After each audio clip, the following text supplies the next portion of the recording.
이럴 줄 알았으면 그날 그 설명회엔 가지 말았어야 했습니다.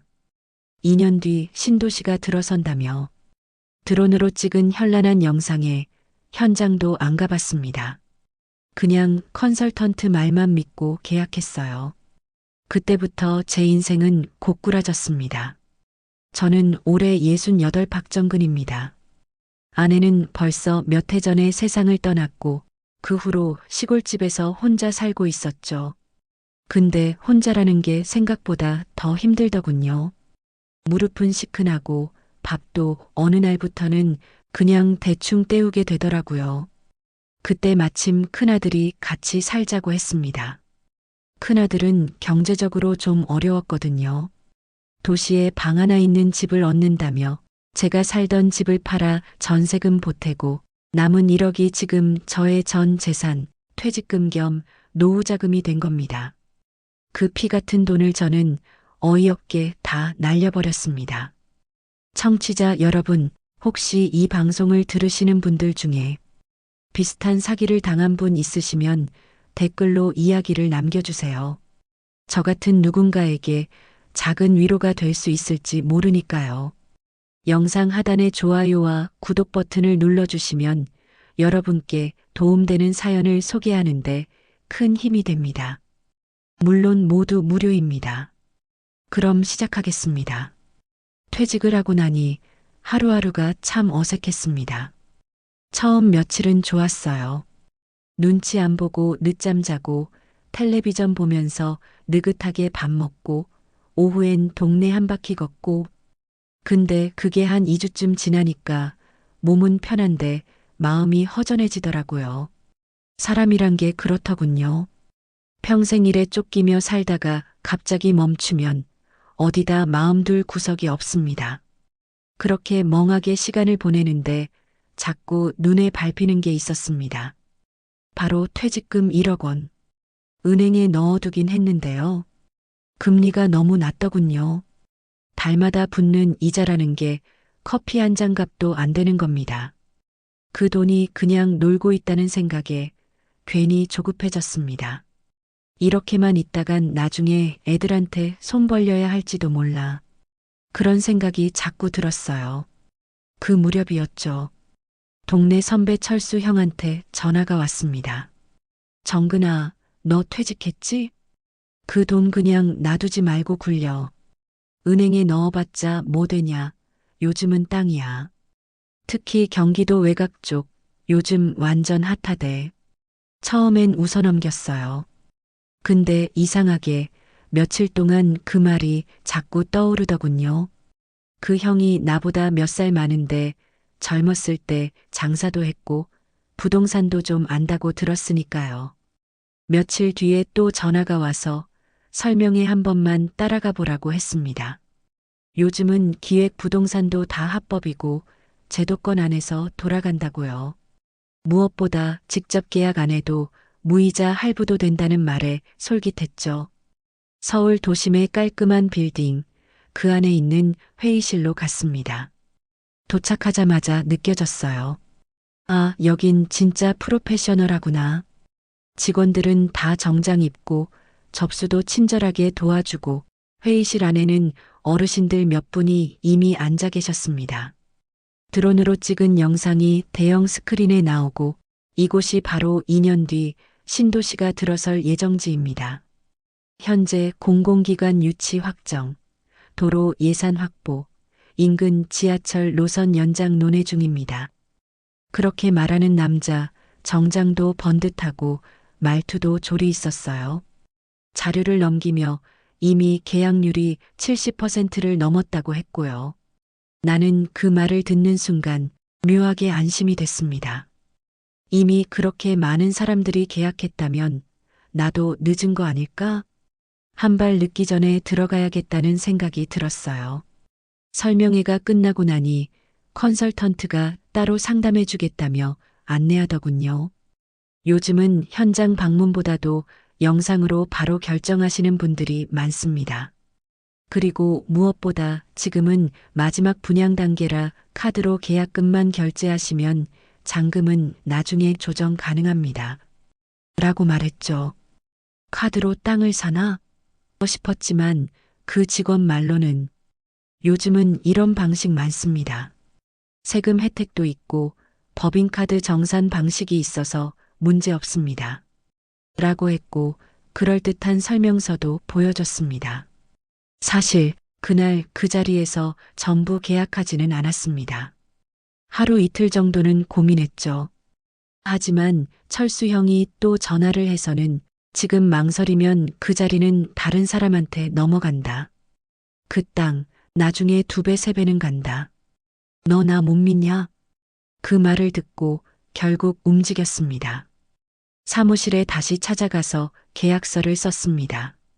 컨설턴트가 말하길 요즘은 계약금 일부는 카드 무이자 24개월 할부로 나머지는 계좌이체로 진행하는 경우가 많다고 했죠. 그래서 1,000만 원은 카드로 9천만 원은 바로 계좌로 송금했습니다. 그때까지만 해도 나는 나름 현명한 투자를 했다고 믿었습니다. 가족들에게는 일부러 말 안 했습니다.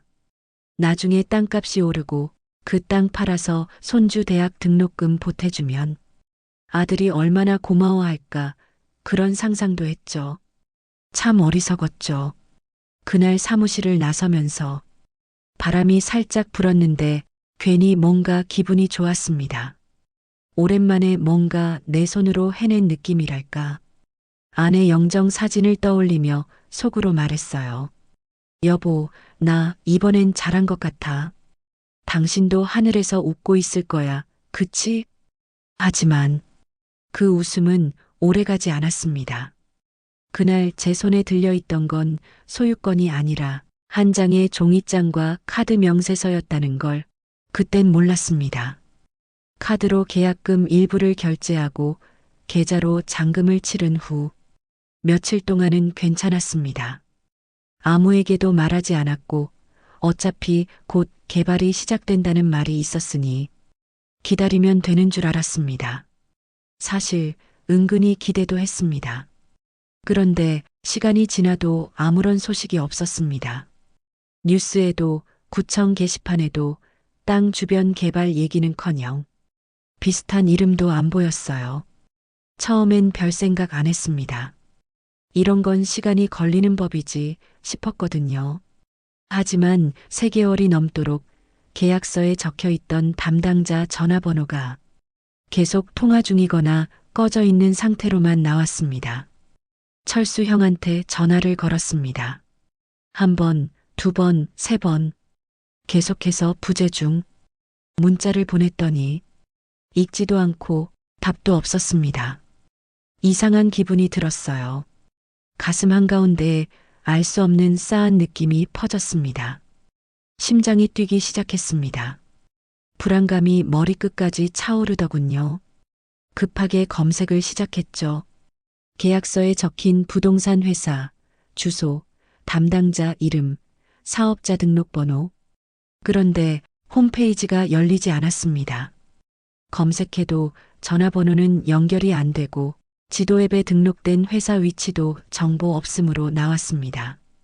도저히 안 되겠다 싶어 다음 날 아침 직접 그 사무실로 찾아갔습니다. 그 깔끔하던 회의실이 있었던 건물, 그곳 11층. 엘리베이터 문이 열렸을 때 나는 믿을 수가 없었습니다. 문이 잠겨 있었고 간판은 떼어낸 흔적만 벽에 남아 있었어요. 회사 이름이 써진 문패는 사라졌고 문 앞엔 정막만 가득했습니다. 건물 관리실에 내려가 확인했더니 벌써 2달 전에 폐업하고 나갔답니다. 주소지 말소 신청도 들어와 있다고요. 그 자리에 한참 서 있었습니다. 속이 울렁거렸어요. 등에서 땀이 흘러내렸고 손이 떨렸습니다. 아, 이건 사기다. 나는 사기당한 거구나. 버스 정류장까지 어떻게 걸었는지 모르겠습니다. 숨이 턱턱 막혔고 머릿속에 1억이라는 숫자만 계속 떠올랐어요. 집에 와서도 아무 말도 못했습니다. 그날은 방 안에 틀어박혀 아무것도 하지 않았습니다.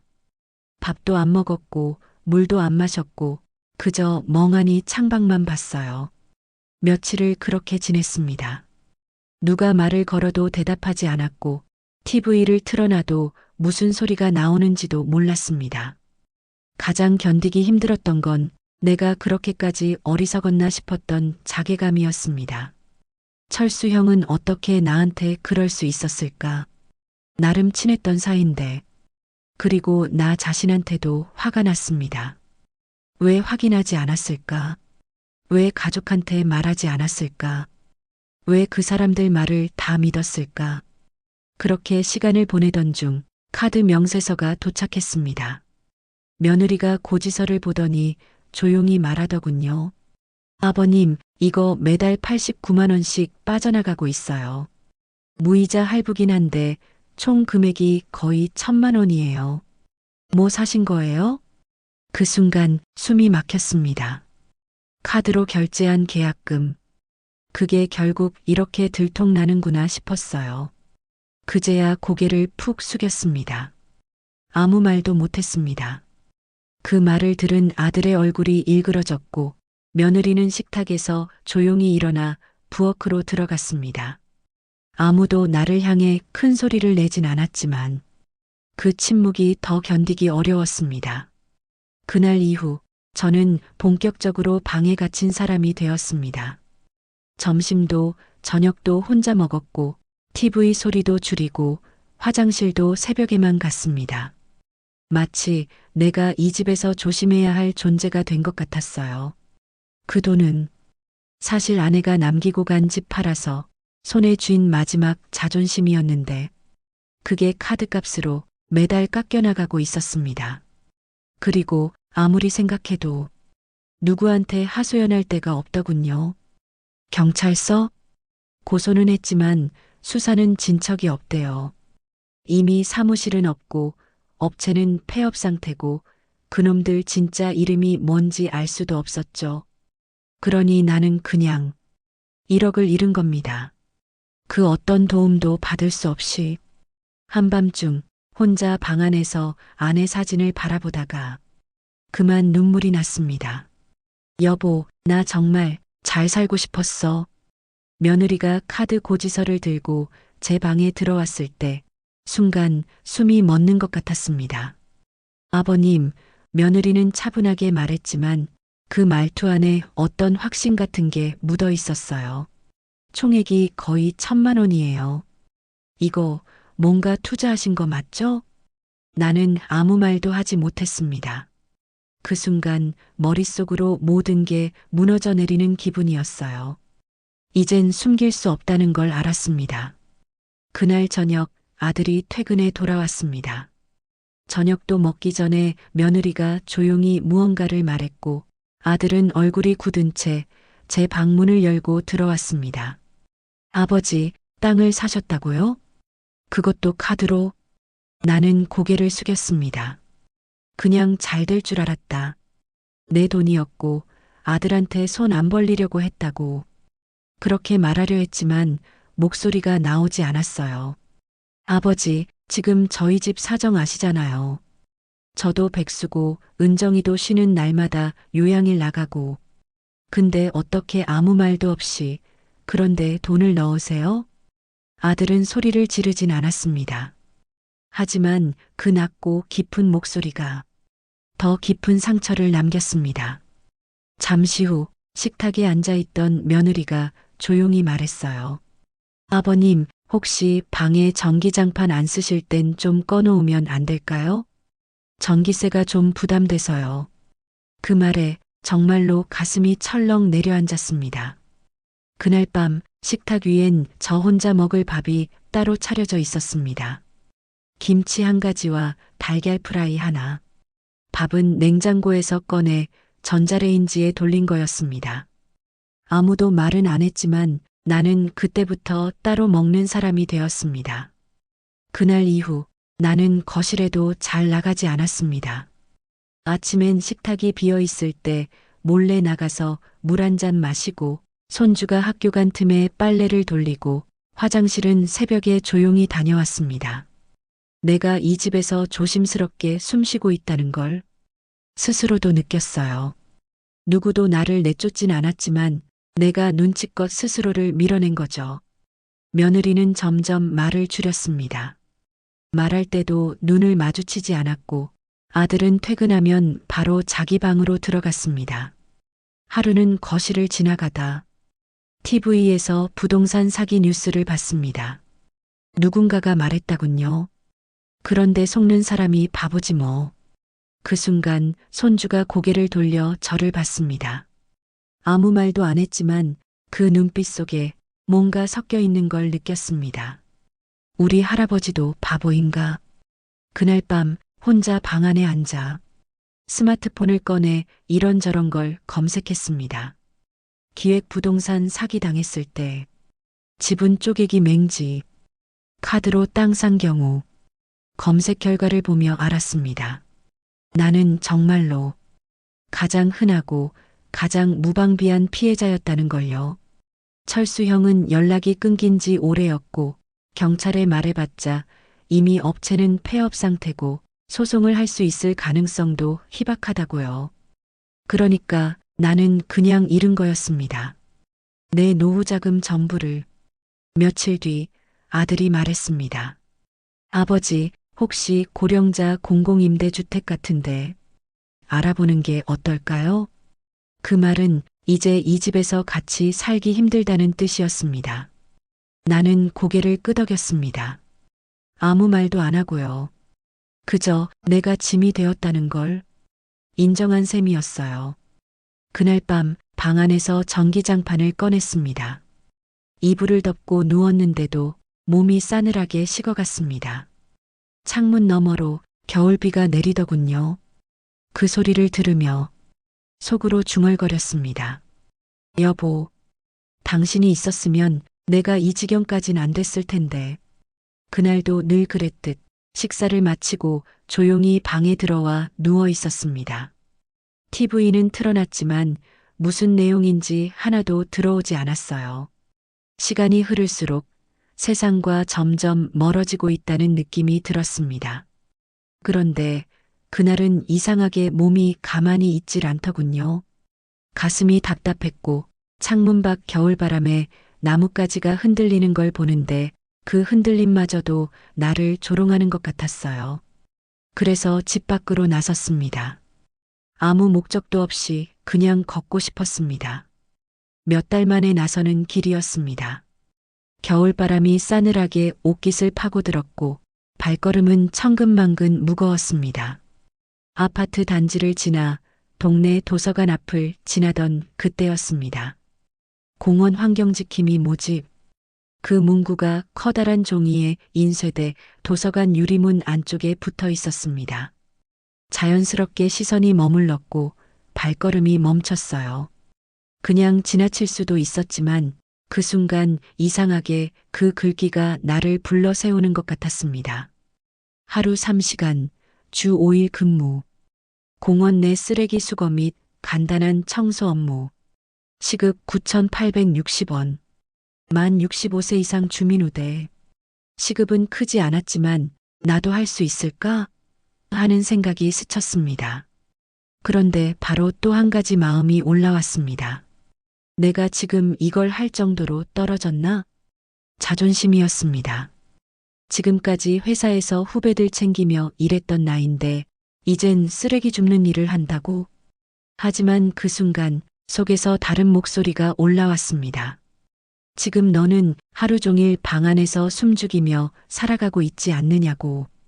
그렇게 고민 끝에 도서관 안으로 들어갔습니다.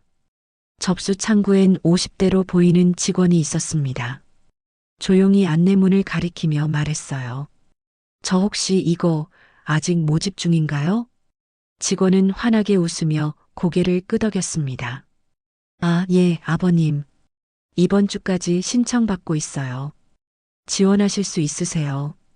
서류 도와드릴게요. 신청서를 써내려가며 손이 조금 떨렸습니다. 기대 반, 부끄러움 반. 그 순간에도 머릿속엔 며느리 얼굴이 떠올랐습니다. 이거 알면 또 뭐라 하지 않을까?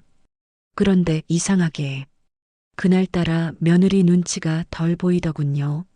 며칠 뒤 연락이 왔습니다. 다음 주부터 근무 시작이래요. 아침 9시까지 공원 앞 관리소로 오라고 했습니다. 첫 출근 날, 하늘은 맑았고 공원 입구엔 벌써 몇몇 어르신들이 와 계셨습니다. 누구는 조끼를 입고 집게를 들고 있었고 누구는 정자에 앉아 체온을 재고 있었습니다. 조끼 하나 받아 입는데 어깨가 이상하게 무거웠어요. 기분 탓인지 모르겠지만 괜히 사람들이 날 쳐다보는 것 같기도 했습니다. 내 손에 집게와 비닐봉투가 쥐어졌습니다. 사람들은 흩어져 각자 공원 이곳저곳으로 흩어졌고 저도 혼자 나무 그늘 쪽으로 걸어갔습니다. 땅에 떨어진 휴지, 담배꽁초, 포장지 하나하나 집어 비닐에 담았습니다. 허리를 굽히는 일이 생각보다 많았고 손끝이 시려웠고 목 뒤로 땀이 흘렀습니다. 그런데 이상하게 그 일이 싫지만은 않았어요. 혼자서 묵묵히 걸으며 조용한 나무 사이를 지나며 누군가를 신경 쓰지 않아도 되는 시간이 얼마나 고맙던지요. 일을 마치고 관리소로 돌아오는 길, 한 아주머니가 지나가며 말했습니다. 아저씨, 오늘도 수고 많으시네요. 이 공원 요즘 진짜 깨끗해졌어요. 그 말 한마디에 갑자기 가슴이 뭉클해졌습니다. 누군가 나를 향해 수고했다고, 고맙다고 말한 게 도대체 얼마만이었을까요? 나는 고개를 숙이며 감사합니다 라고 말했습니다. 입안에서 조용히 맴도는 그 두 글자가 내게 다시 사람의 목소리를 찾아준 것 같았어요. 집으로 돌아오는 길, 처음으로 머릿속이 조용했습니다. 이상하게 창피하지 않았습니다. 오히려 뿌듯했습니다. 환경지킴이 일을 시작한 지 한 달이 지났습니다. 이젠 아침 8시 반이면 저절로 눈이 떠집니다. 겨울찬 공기를 맞으며 조끼를 챙겨 입고 장갑을 끼고 집게를 손에 쥐는 그 순간 가슴 한쪽이 묘하게 따뜻해집니다. 공원 입구에 서 있으면 이젠 저를 먼저 알아보는 얼굴들이 하나둘 늘었습니다. 조깅하시는 분은 아저씨, 오늘도 수고 많으세요. 산책 나온 아주머니는 아이고, 날씨 추운데 조심하세요. 짧은 말 한마디지만 그게 그렇게 사람을 살아있게 만듭니다. 그 중에서도 가장 기억에 남는 건 한 초등학생 여자아이였어요. 하루는 제가 벤치 밑에 떨어진 사탕 껍질을 줍고 있는데 그 아이가 다가오더니 조심스럽게 말하더군요. 할아버지, 이거. 그러면서 손에 쥔 초코바를 건넸습니다. 아, 괜찮아, 고마워. 그랬더니 아이가 말했어요. 맨날 혼자 일하시잖아요. 저 그거 봤어요. 그래서 드리는 거예요. 그 말을 듣는데 눈물이 핑 돌았습니다. 아무도 모를 줄 알았는데 누군가는 보고 있었더라고요. 내가 이 추운 겨울에 조끼 입고 걸었던 길들을 관리소에서도 점점 얼굴이 익다 보니 직원들이 먼저 말을 걸어줍니다. 박 어르신, 오늘 구역은 북쪽 쉼터 쪽이에요. 이거 따뜻한 차예요. 드시면서 하세요. 박 어르신. 그 이름 석자, 그 호칭 하나가 얼마나 큰 힘이 되는지 모릅니다. 아무도 나를 부르지 않던 집안에서 존재감을 숨기며 살던 그 방에서 이젠 누군가가 제 이름을 불러줍니다. 그게 그렇게 고마운 일이더라고요. 어느 날은 도서관 안쪽 게시판 앞에서 신청서를 도와주던 그 직원분을 다시 만났습니다. 김윤혜 씨, 50대 후반쯤 되어 보이고 말투가 참 따뜻한 분이었어요. 제가 인사를 하자, 아, 박 어르신 잘 지내시죠? 그러더니 말을 잇더군요. 요즘 공원 정말 깨끗해졌다는 민원이 아니라 칭찬이 들어왔어요. 다 어르신들 덕분이에요. 그 말에 저는 허리를 숙였습니다. 아, 아닙니다. 제가 뭐. 그러자 김윤희 씨가 말했어요. 아니에요. 그런 말 자주 듣고 자주 받아야 해요. 그래야 우리가 다시 어깨 펴고 살 수 있잖아요. 그 말을 듣는데 가슴이 뭉클해졌습니다. 나는 지금 누군가에게 고맙다는 말을 듣는 사람이구나. 존재 자체로 누군가에게 도움이 되는 사람이구나. 예전엔 사무실에서 보고서 쓰고 전화 받는 게 일이었지만 지금은 누군가의 산책길을 깨끗하게 만들어주는 게 제 일입니다. 일이란 게 꼭 대단한 게 아니더라고요. 누군가에게 필요한 존재가 되는 것, 그게 일이었습니다. 그리고 그게 사람을 다시 살게 하더군요. 그날 밤 혼자 방에 앉아 카드 명세서를 다시 들여다봤습니다. 여전히 할부금은 남아 있었고 이제 몇 달 뒤면 마지막 결제가 빠져나갑니다. 그 종이장 위 숫자들을 보면서 더 이상 미워하지 않기로 했습니다. 이건 내 바보 같은 선택이었지만 또 동시에 다시 살아갈 이유를 찾아낸 계기이기도 했으니까요. 한때는 카드값이 무서워서 잠도 못 자던 날들이 있었는데 이젠 그 종이보다 사람의 말 한마디가 훨씬 더 큰 무게로 느껴집니다. 내가 사기를 당했다는 건 변하지 않지만 그걸로 나는 끝나지 않았습니다. 이젠 매일 아침 사람들과 눈을 마주치고 인사를 나누고 누군가 내 이름을 부르고 또 누군가는 고맙습니다 하고 내게 말합니다. 그거면 나는 충분히 사람답게 살아가고 있는 거겠지요. 봄이 오고 있었습니다. 공원 나무에는 연두빛 새순이 올라오고 산책 나온 사람들의 옷차림이 가벼워졌습니다. 마치 나무도 사람도 그리고 저 자신도 겨울잠에서 깨어나는 것 같았습니다. 저는 여전히 매일 아침 조끼를 입고 집게를 들고 공원 바닥을 천천히 걸었습니다. 하지만 이제 그 길 위에서의 발걸음은 더 이상 무겁지 않았습니다. 며느리와도 조금씩 달라졌습니다. 어느 날 현관에서 마주쳤는데 그동안 못 보던 눈빛으로 말하더군요. 아버님, 요즘 얼굴 좋아지셨어요. 그 말 한마디가 꽁꽁 얼어붙은 내 마음을 조금 녹였습니다. 아들과도 가끔 저녁 식사 후에 짧은 대화를 나눕니다. 그것으로 충분했습니다.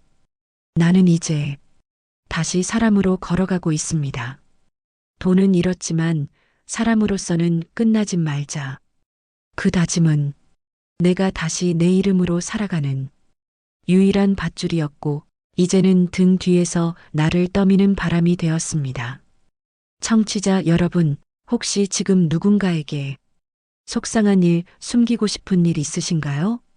그게 아무리 작고 하찮아 보여도 그걸 꺼내는 순간 다시 사람답게 걸어갈 수 있습니다.